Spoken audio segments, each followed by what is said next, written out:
Hey guys, welcome to this episode of Behind the Curtain, where we're going to be looking at the visual effects of Mission Impossible Dead Reckoning. And when I say we, I mean you and me, not Rich. He's not around this week.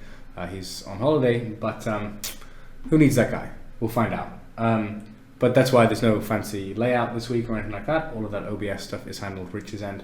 It's above my pay grade. So what I'm going to do is let's see if I can speed run it a little bit. See if I can be a little bit snappier than we usually are. I don't know. Let's find out. So let me just play through this. What we're looking at right now, by the way, this title here, that's not visual effects. It might be an obvious thing, but it's fairly visual effectsy. There's animated glows and whatever, but that's never done by the visual effects team, and that can matter because sometimes the credit sequences will actually be referring to characters or locations that happened in the film, and it would actually be quite easy for the visual effects team to do that, but it's often just another department or often another company altogether, and there's very little communication that happens there. Sometimes we will get requests to send over a specific character so that they can use it as part of a credit sequence. I think on Outside the Wire, the main character of Leo, the Anthony Mackie's character, he featured in the credit sequences, and that whole side of things was not done by us, even though we created the character. But I digress. There's going to be a whole bunch of interesting stuff for us to talk about on here, I think. But what interests me is all the shots where there really isn't much stuff to talk about, because obviously this being a Tom Cruise film and him being so keen to do all of his own stunts and just being such a insane guy that way does mean there's a lot of areas where we would traditionally use visual effects that actually just won't be visual effects here, and I think there's probably a good chance that I will call out some shots for visual effects and get them wrong. This is one that I would say is quite likely to be a visual effects shot, even though it's not immediately obvious that it needs to be. But what we've got here is we've got a moving camera that's maybe a drone shot, I don't know, and a moving train. And the reason why I think this could be a contender for being nominated for visual effects is that the two are synchronized quite nicely. By that I mean the movement of the camera and the movement of the train work really well together. And you think if you get that wrong, then you've got to stop the train, pull it back, and then refilm it, and you've got to do a whole bunch of takes that way. Or you just got to organize it really well, which is potentially how they did it. There's nothing that makes it look like a visual effects shot to me. It just feels that way, and wouldn't be too difficult to do in visual effects. For something like this, you probably wouldn't build the whole train. You would just buy a model of a train, and the animation is literally just moving it from one point to another. And then you'd have to add in these trees on top. Let me see if I can figure out how to annotate in Camtasia. I can, great. So yeah, because if you're adding in this train in visual effects, then you can just stick that over the top of everything. That's what we call A over B.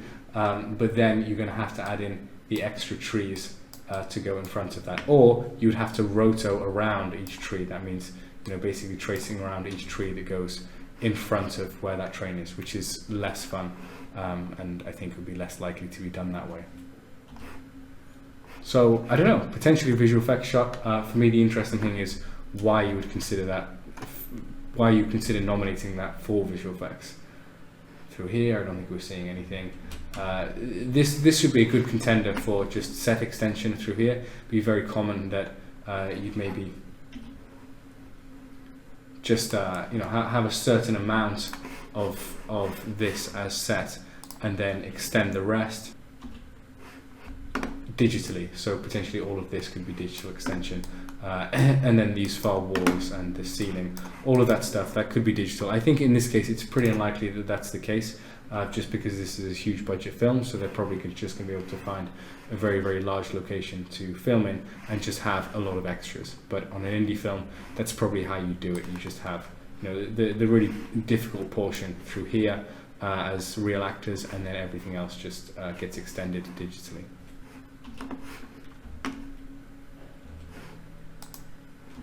Tom Cruise driving in a car. I'm going to say anytime Tom Cruise is driving in a car, it's just him doing that thing. This, I'm sure that's all real. Yeah.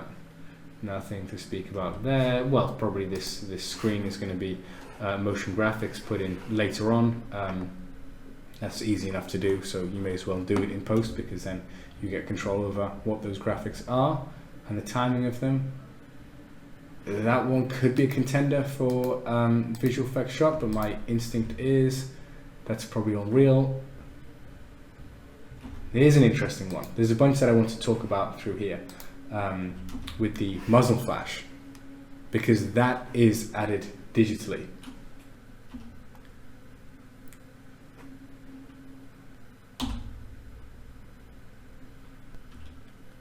And there is now a whole conversation around this following the tragedy from Alec Baldwin shooting someone dead, and the argument being, okay, well, why not just do that in visual effects?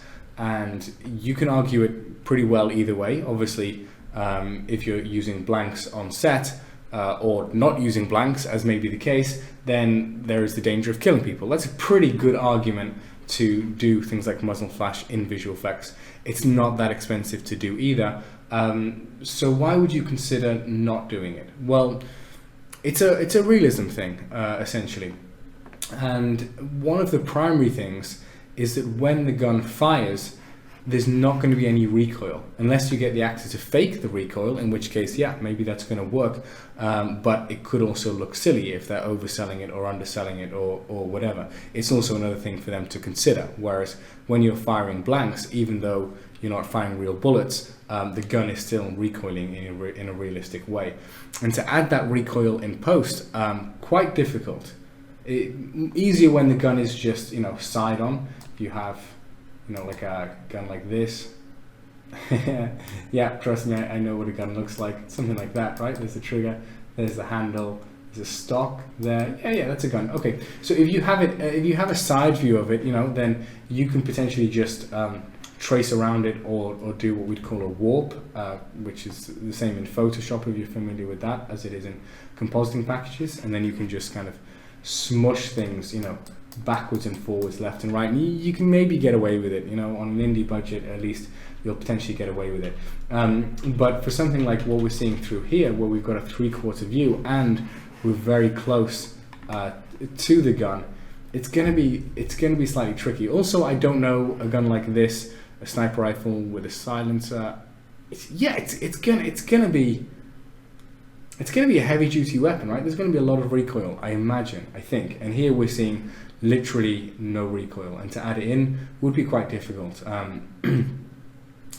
Yeah, because we also have changing depth of field, right? It's out of focus back here, it's in super sharp focus up here. So you could experiment. I would maybe try just chopping this out and then just going, okay, what happens if we push it back? But you've got the perspective to contend with as well. As it goes backwards, it's going to go smaller.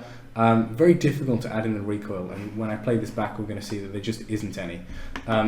There's the other consideration of when you're adding in anything that creates light, which in this case, that the whole point of the muzzle flash is that it creates light, is that it then won't automatically light up whatever was filmed. So what you'd expect, if there was a large light source here kicking light out in all directions, which is what would happen, then the light would be getting picked up through here, right? And then on the underneath through there. So we've got light on the outside, but that's coming from whatever light is on the set through there. But this light on the inside of this, I guess what is like a silencer case, I don't know what this thing is, but that would all be getting lit up, and that's not happening here. And adding in light on top of a plate in post is kind of tricky to do. But you can do it when you're adding in muzzle flash. What you can do is what is essentially a DMP, a digital matte painting, where you just literally just doing a painting for certain frames. So here you could kind of sample some of these lighter yellow colors and then literally just hand paint the light hitting the edge. And in this case, it's just one shot, but with a machine gun, you would then keyframe that coming on and off and on and off, and coincide that with the muzzle flash. So there's a whole bunch of things to consider here. And then the other thing to consider, of course, is, does anyone really care if you don't have it? And that's that's down to argument, I suppose. Like, no one's going to miss, one little bit of recoil. No one's going to miss one little bit of realistic lighting being added in. But what can happen is there can be an aggregate of things, what I call death by 1,000 cuts, which is where you cut just a few too many corners, and at some point the end result can feel quite cheap, and there's no one simple thing that you can do to address it because you've just cut too many corners. But in visual effects, you're always cutting corners, so it's a case of choosing your battles, and you can play this shot for yourselves and see whether or not you care about this being a digitally added muzzle flash. So let's play that back. Boom. I mean, super fast. That's one justification for saying, oh, it's fine. But I don't know. Do you think it's odd how the gun doesn't move at all? I think it is. This shot could be a contender for a fully digital shot. Wouldn't be that difficult to do digitally. You're not seeing a whole bunch of details on this vehicle here. That's all fairly well silhouetted. The actual underwater explosion. Yeah, I have a feeling that's real. Might be wrong. He's real. He's real. He's still real. That's all real. Is this useful? Real, real, real. That's all real. I don't think this is. So I know that, like, I'm probably going to look like an ass here because it's a series that's so famous for its stunt work and things. But these doors coming off, I mean, I would push to do that in post, just because then you can control it, right? If there's a specific beat that you want, rather than two cars collide, well, that's the thing that you can do in camera. But specifically two doors getting ripped off and falling, it maybe would take you 3 goes to get it right, and that means getting through 3 cars, and that's affordable if you've got the budget. But I'm just not sure that it's necessary. I don't know, the way this shot is cut, I can't even see where those doors are coming from. Like, are they attached to this car in the middle, coming off of it? They kind of just, the movement just feels like it's magic and coming out of nowhere, and yeah, so that's my feeling on that. I think these are digital doors. Are they adding in shadows? Difficult to tell because they're already in the shadow area. Yeah, not sure. Not sure if they're doing that, but pretty sure that they're added in digitally. Quite likely digital muzzle flash as well in this shot, incidentally. It's very, very quick, this previous shot, but I don't see the gun recoiling, so that kind of gives the game away for me. I would say potentially all of this is real, but when you have a really wide shot like this, there's often a lot of what we'd call invisible effects work, which is, invisible effects is where your eye isn't drawn to the effect. Like, there's just no way that I or anyone could know that it's there, and that happens a lot. So especially when you're shooting, out in real life locations, there will be just people walking about. If they somewhere in the background, some area of the set that couldn't get closed off, so then there's someone walking around there. Some rubbish floating through the scene that's kind of drawing the eye away from where you want it to be, and you just need to paint it out. And that's what we refer to removing stuff in shot, is just painting it out, because that's what you do. You'll just paint it out. Oftentimes there might be shop signs that don't feel right or whatever, and then you just paint them out. So a shot like this, I would be very surprised if there wasn't visual effects work in it, but I think the visual effects work may be limited to just paint outs. It's often really common that like a little bit of shooting equipment will get caught in shot. If there's a bit of the boom hanging down into the shot, that doesn't mean that it's a dud take. That might have meant that years ago before visual effects, but now we can just do it as a paint out. It'll be more expensive if it's over something complex, right? So if there's a little bit of boom here, just above his head, it doesn't matter, like, because the sky is all a single color. It's going to be very easy to paint that out because you can just clone from another area in the sky. Whereas if it's covering the building through here, then you've got to replace that section of the building, which could be more complex. but I think all of this stuff is real. Well, him potentially running on top of the train, I guess that's not an actual moving train. I'll come back to that. There's a thing here that I want to touch on, that, you know, this thing that he's wearing is clearly real. You'd be insane to add that in visual effects, because you'd have to think about, you know, the effect it has on compressing his nostrils, and you just get a real thing and stick it on his face, you know. But that thing may be specifically designed by the art department, right? So it may exist only in the world of Mission Impossible, not in our actual real world. And what you'll often do when something is designed by the art department is they will actually build it in 3D. You know, that could be in CAD or in Blender or whatever it is, and then they'll 3D print it out. And then you either take those 3D printed parts and make a mold, and then you can cast them in metal or whatever you want to, or you literally just clean up the parts and use them. And that can be done on a quite cheap home printer. You know, there's really no reason not to. So that's a thing that's not really visual effects, but it crosses over because it's 3D modeling, but then it gets 3D printed to be in set. And that mask, very possible that it could have followed a process like that. Here, this smoke, it feels digital to me, and I was kind of trying to figure out why. Obviously, with it being quite a different color, every time when you have something that's incongruous like that, it feels fake, even when it's in shot. But I don't know, like it's. When I was trying to figure out why it felt fake to me, I was looking to see if the shadow of it impacts the room, and it does here, but it doesn't over here. We can see the shadow of this guy who's standing. Let me just draw this out. So we can see, you know, this guy's shadow. So that tells us, okay, light is coming from screen right. The shadow is reasonably long. That means that the light is reasonably low, right? Because the lower the light, the longer the shadow. If it was a straight down light, then it'd be a very short shadow. So yeah, the light is coming something like this arrow, and it's above the smoke. So yeah, and the smoke got set off at a similar plane to him. I think the smoke got set off around here. So I don't know why we're not seeing kind of this shadowing through there. Maybe I'm missing something, because I can see that they have added it, assuming that it is fake, that they've added in a shadow through there.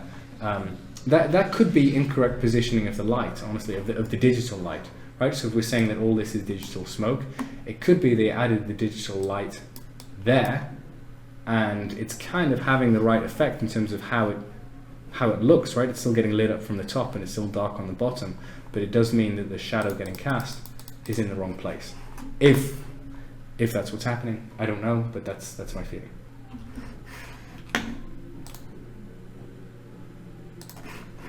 Then yeah, my suspicion there is all digital smoke. I mean, here it's tricky because it would need to interact with the actors and come in front of them and behind them and things like that, and we can see that's happening. So through here, let me get out my drawing tool again.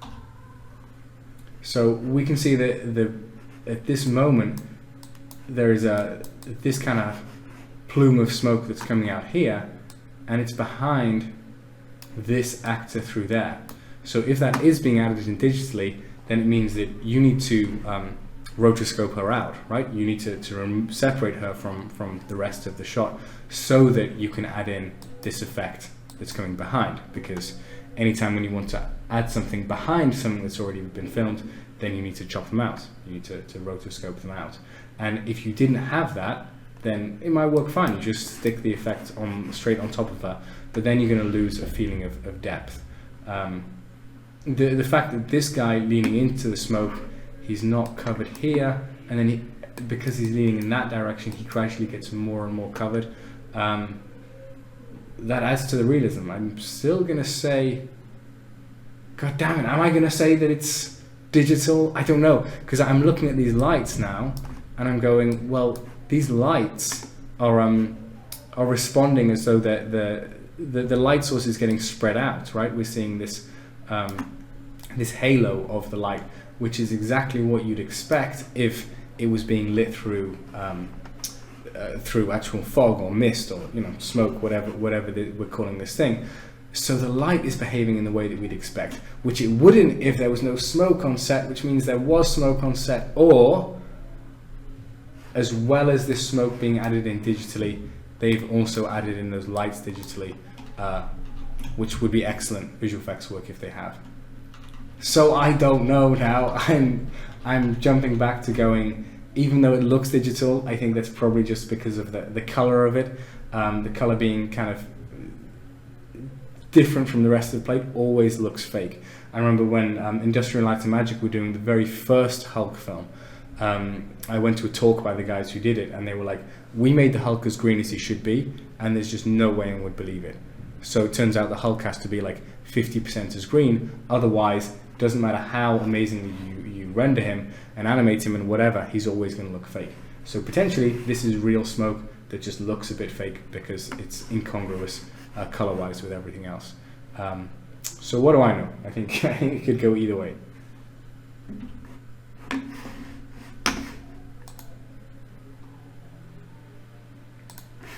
The car smashing through the thing, it's just asking to be a digital shot, right? Because firstly you can't just go to a place and start smashing things up.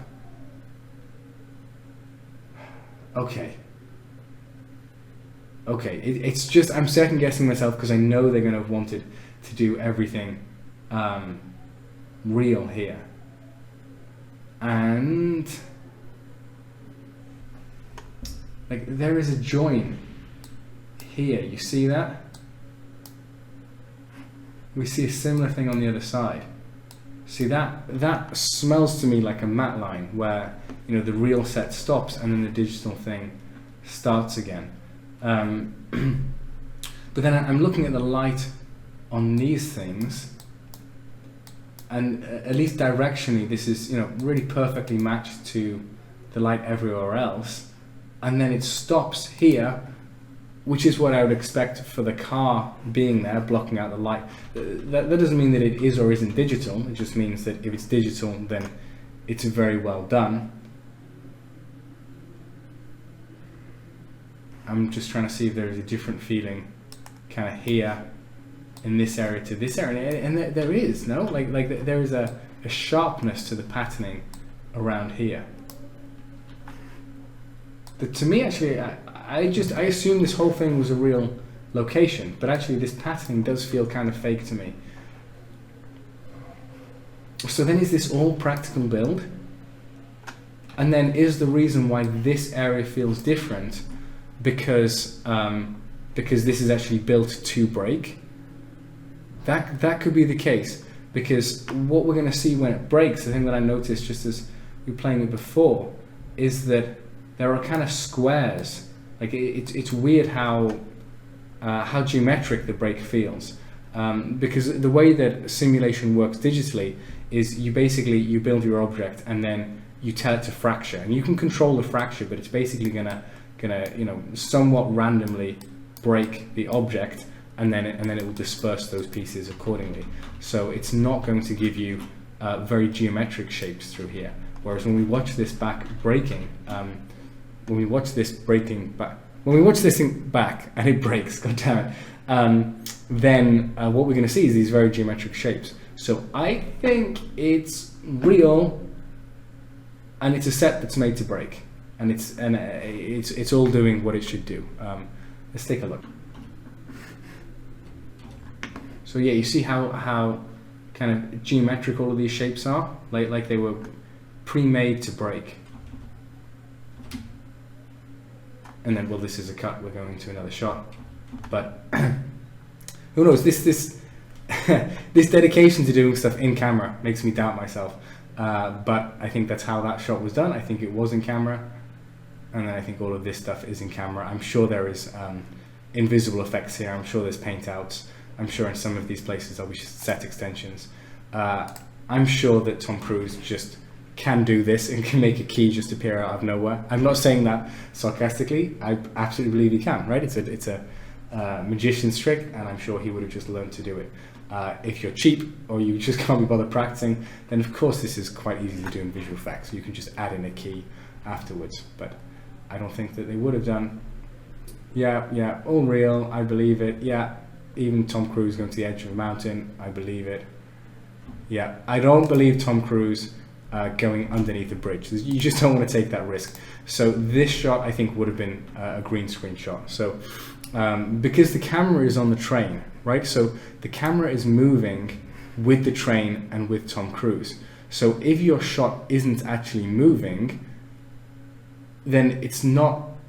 Well, basically, the thing that sells the movement of this shot is the fact the background is rushing towards us, right? So you can shoot this completely statically, right, on a train that isn't moving. Maybe you add in like a wind machine or something like that to get the hair and clothing moving. But basically, you have the whole background as a green screen, and then after the fact, you then add the background in post and have that rush towards you. And that, I think, is how they would have done that. I don't think even Tom Cruise is going to trust. Well, look, I'm sure he could do it, but it's a small gap to fit under, and if he gets it wrong, he's dead. So for that reason, I think it's digital, and I assume it's the same thing here. Like, this is probably just all shot on a green screen, and the background is added in later. Just, you'd be insane not to, I think. This shot.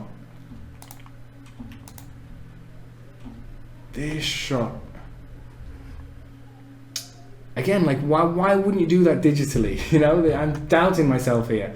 But, you know, there is that famous, what's the Buster Keaton film? Is it the General, where they actually just did that with a train, and it's an amazing shot. If they'd done it here, would I have heard about it? I don't know. It actually looks like a miniature shot to me. I don't know why. It just has a feeling of miniature. I'm going to say, would make sense to do this in visual effects. So it's probably that. Could be miniature. This feels real. I don't know. Screw it, I'm going to say miniature. So most definitely not. And then this, real. Definitely real, because he's a mad lad. Yeah, real. Like I said right at the start, right? This is very visual effectsy, the end of the shot. This kind of motion graphics here, probably not done by a visual effects artist. It's just a clean divide there. We never deal with titles or credits. Almost never. But that's it. That's under half an hour. That's a speed run by behind the curtain standards. So I will call it there. As always, if there's anything you'd like to see, let us know. You can let us know in the comments, or you reach out to us, whatever. Consider doing the social media stuff, liking, subscribing, all of that jazz. And I will see you in the next one. Thank you, guys.